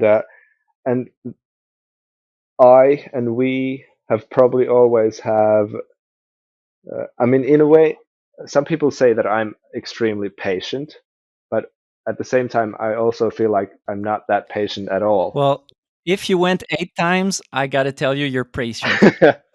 Well, definitely, but that's my personal record. But yeah, but also I feel like when I realize that it's hard to go this direction, I like to turn sideways, and like that's the thing that we've done so many times in our history. That when other people still try to go forward, further and further, we just turn sideways, go somewhere else, and like try something completely different. And when you talk about seeing if it's possible, I did an episode with Cam Riley, and he was telling me about that. I don't know if you remember, but he was kind of pushing the sport in his own way, kind of going bigger and bigger and bigger. Yeah, And kind of the ultimate thing he did was in 2015, where he did a parking lot rail, I know that one. flat rail to drop, and it's, I don't know, it's like 4 stories high, 5 stories, It's and higher than anyone will ever go. yeah, exactly. And he was telling me, and it was kind of in the same vein of like, I just wanted to see if it was possible. Yeah, And it's a bit like your fence front flip, where you can't half try it. If you jump down, you're trying to land it, and you don't know if you're going to explode or not. You just kind of need to commit 100%. It's a special thing. yeah, yeah. Sometimes committing is the key, and you just cannot not commit.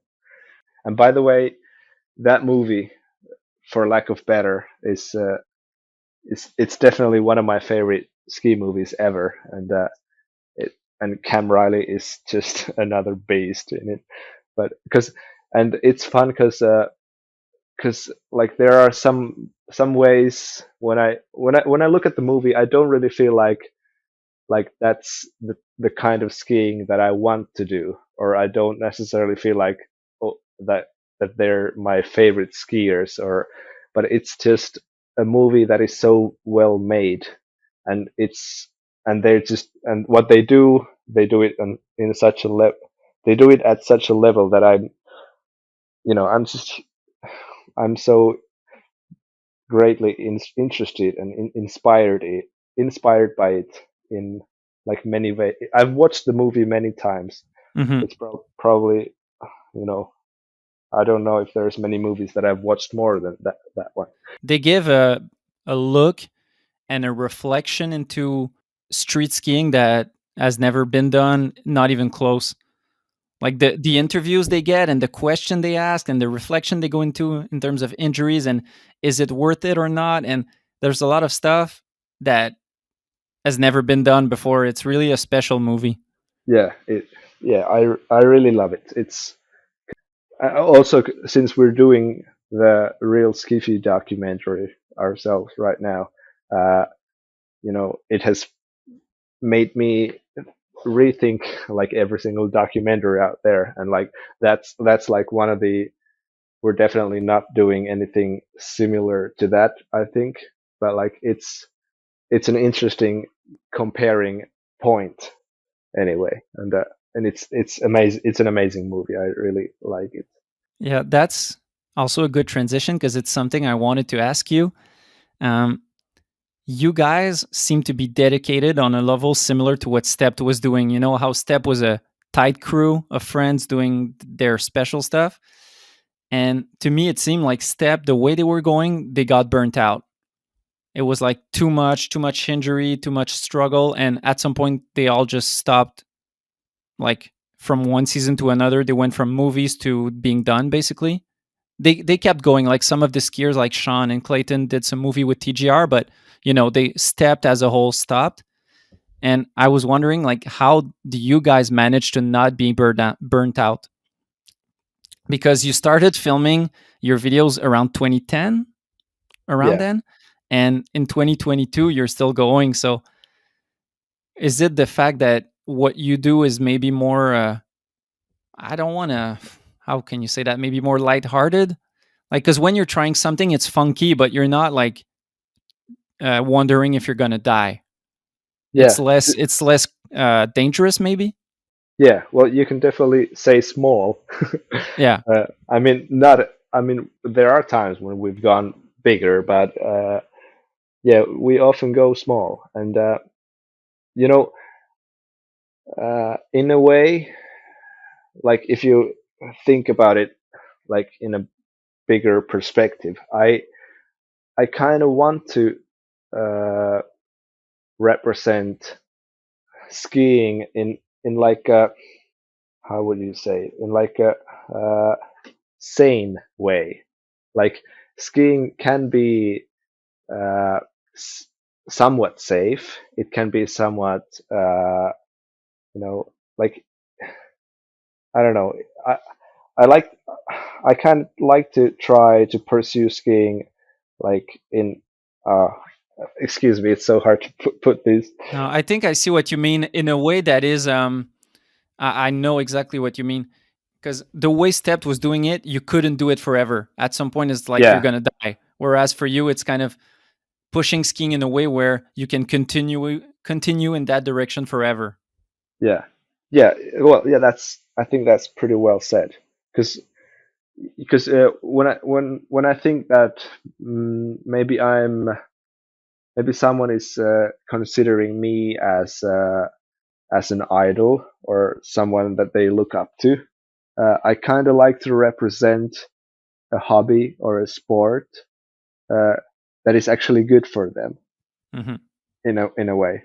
Or and even like uh, when you have kids, you kind of start looking at your own life, like everything you do in your life, you kind of think like, because in everything you do, you set an example for your kids, and Hmm. you want the best for your kids. Like even in my skiing, maybe I started to look at my skiing like, is this a good example, and what type of an example do I want to give, you know, for having a hobby, let's say, because Hmm. yeah, because I don't want to inspire kids to be like reckless, and I don't want to inspire kids to blow their knees, and I don't want to inspire kids to, maybe uh, just vandalize street obstacles. And I mean, I'd like to, I'd like to inspire them to do some like reasonable and good things, and they can still be like extreme sport athletes or whatever, and they can still do it on like the highest level, but maybe question some of the more questionable things. And I like what you say because that's really something that I saw looking back at your videos, which is a positive outlook on skiing, on street skiing, where a lot of what we see in street skiing is like kind of bum lifestyle, yeah, where you drink and you smoke and you break things and you break your skis and you're angry.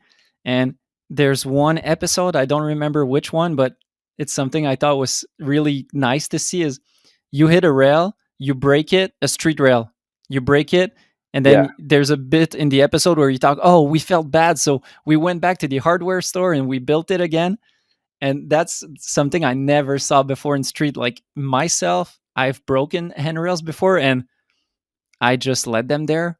Like I just go away. And yeah. you guys really were like, no, no, we're gonna build it back up again. It was kind of such a positive thing that we rarely see. It's probably one of the things that makes us a little different. And I don't mean to say, I mean, there are times when we have left a spot so that it's not as good as when we entered it. Uh, but we definitely mostly behave nice and treat everything nice when we're out there. And but yeah, it's also like conscious decisions, like what you want to show and inspire. Like yeah, if one day we break a rail and leave it, and another day we break a rail and fix it, then which one or both or none of them do we show? Like and yeah, it's there's different perspective. There's yeah, because you could say that it's like if you just choose which stories and which sides you show others, like of yourself, you often end up like creating a false picture. And I like I and we probably don't like we don't want to paint a picture of some saints or street skiing saints doing some stuff. And I mean, we want to stay, we want to we in a way we want to show what we actually do. It looks genuine, like it doesn't look fake. It really looks like it's you guys. It's how you actually are. It doesn't look fake. And I think that's a big thing where let's say for the general audience, the best thing is to speak in English and try to go the American route to get attention skiing wise. And that's something I always thought was cool of you guys, where let's say for us as Quebec skiers, we try to speak English just so that people will understand. Because if we speak Yeah. French, then no one understands us. Even people from France don't understand Quebec French. Um, but that was something cool of you guys, where you were putting out videos that was seen everywhere, but you were still speaking Finnish. Like you Yeah, weren't trying to speak English. Was that a conscious decision? there was a time when we tried to do some English speaking stuff, and it just didn't feel that natural. Like Mm, you never get like the true authentic reactions, maybe, or something like that. It was just yeah. it was so much easier to do it in Finnish. And because we never traveled that much. Like let's say professional skiers, they travel all the time, and that's probably how they inherit the whole English speaking culture and everything. But because for for the most part, we've just stayed home, like, or we've stayed where we are, and in a way, we are somewhat even isolated group of people, and so so that way it has been easy to just do our own thing, because yeah, because it's funny. I mean, we've had uh, trips abroad, many trips even, but when you think about like how many years we've been doing this, we're probably some of the least traveling skiers out there. And like, Yeah, when you compare to, let's say, the next one up there with you in terms of popularity, which is Traveling Circus has been around the globe like 20 times. yeah, And you guys have made videos in France, in the UK, in the States, but I'd say 95% of what you've done is in Finland. yeah. And the last time we were abroad is probably, I don't know how many years ago, but it's quite a few. We as a crew, when we do our stuff, we don't we don't need, in a way, we don't need much budget when we do our stuff, because Hmm. we just go shoot street, and mostly stay at home, like, uh, and so like we're a weird crew in a way that we don't travel that much, and we don't spend that much money, and we just do our simple little thing close by. I think it's a great quality of yours because what you do is not simple. And and I feel you, like I'm the same way. Like 90% of the street I've ever done is in the same city. Yeah, Like I like to stay home in Montreal, and like there's enough things to let my creativity run wild. Like I don't need to go elsewhere. But that's a challenge in itself to keep getting more creative while also staying in the same area. yeah. It would definitely be nice to go somewhere else sometime. To We're probably doing something in other cities this season, in Finland, but let's see what happens. I did an episode with Payban last season, and he was telling me that Russia was his favorite place. Is that somewhere where do you see yourself going? Because Russia seems like a weird place to go. Definitely. Uh, well, to be honest, at this point, being a dad, I see myself staying home a lot.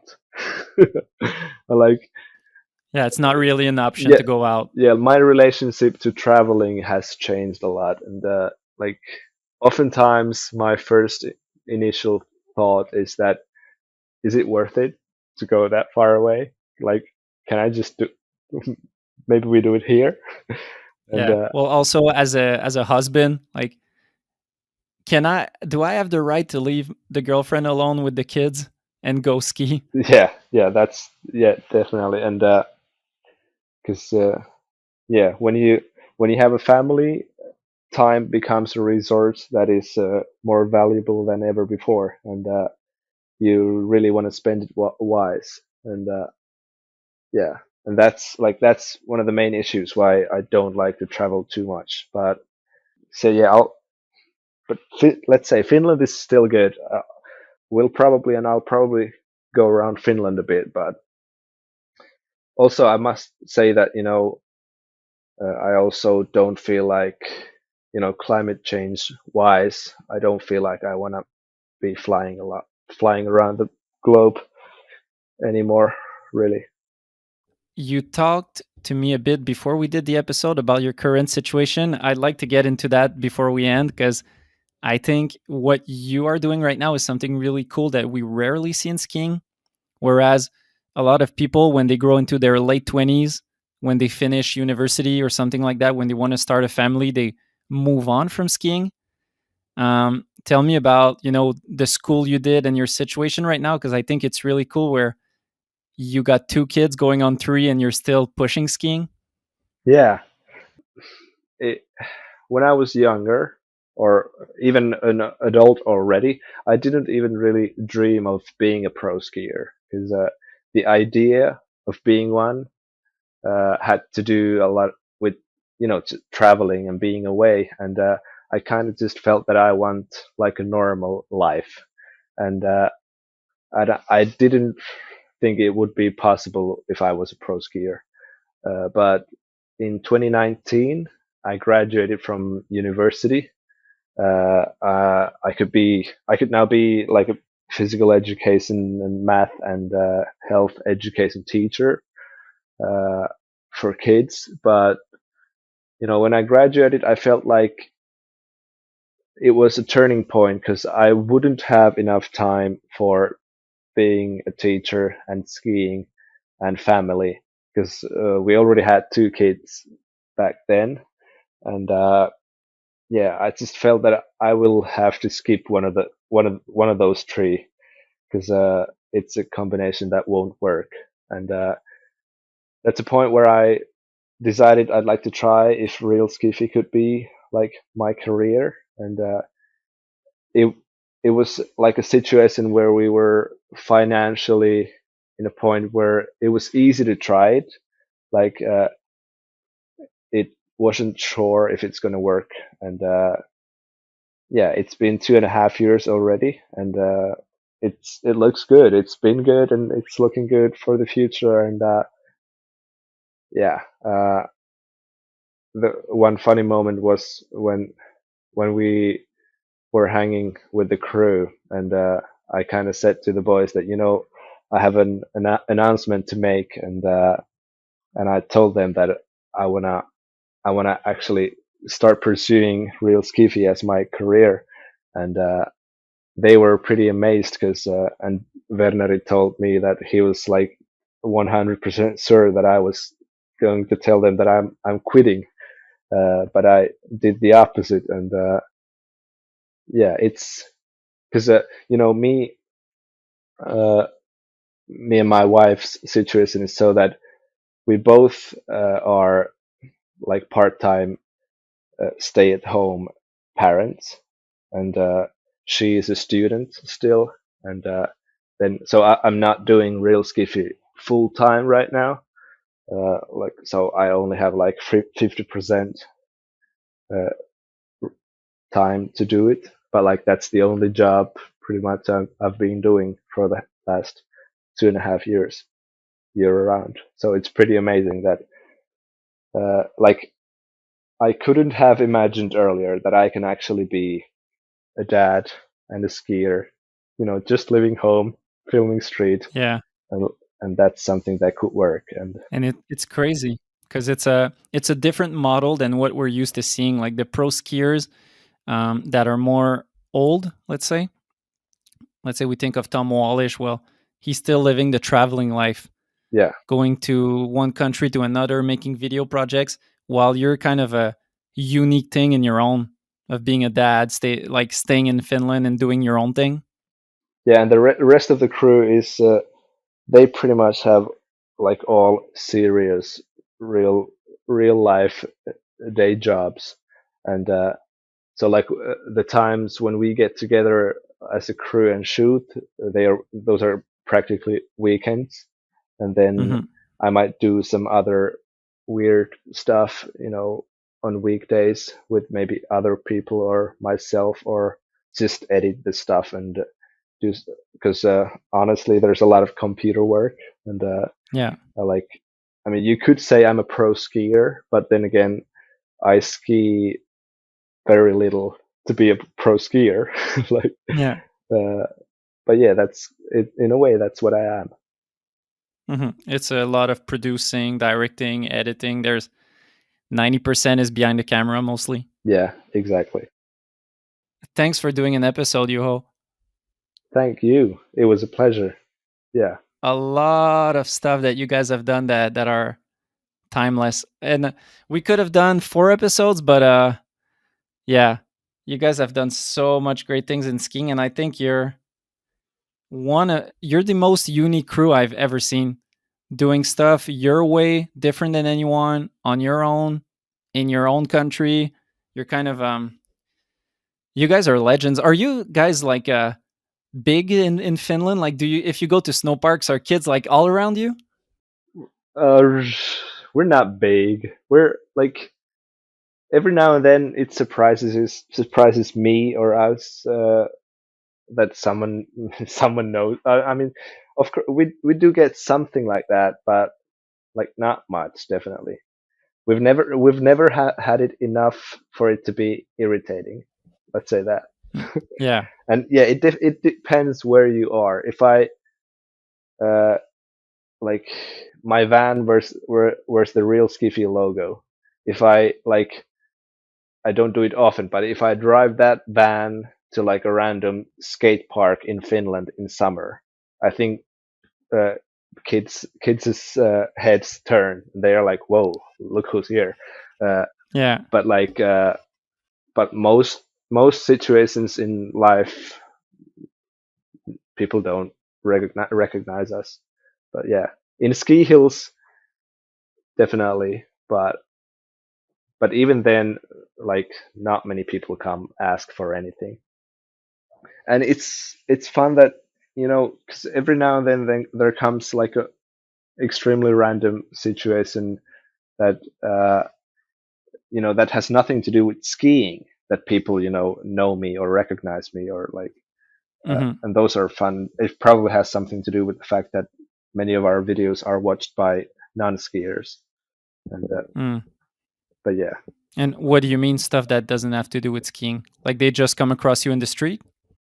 Yeah, or like some not maybe on the street, but if I go buy something second hand from, like, an app where I look for a product and I see someone is Hmm. selling it, I go to their place and he's like, "Wait a minute, are you the guy who's like, and stuff like that, mate." That's cool. Well, thanks for doing the episode. You're welcome. It was really nice. Yeah. So this is it for episode 28 with Juho Kilkki. If you enjoyed this episode and want to rewatch or watch for the first time their episodes, they're all available on their YouTube channel, Real Skifi. Big thanks to this episode's sponsors again, Planks Clothing and Access Board Shop. Cheers.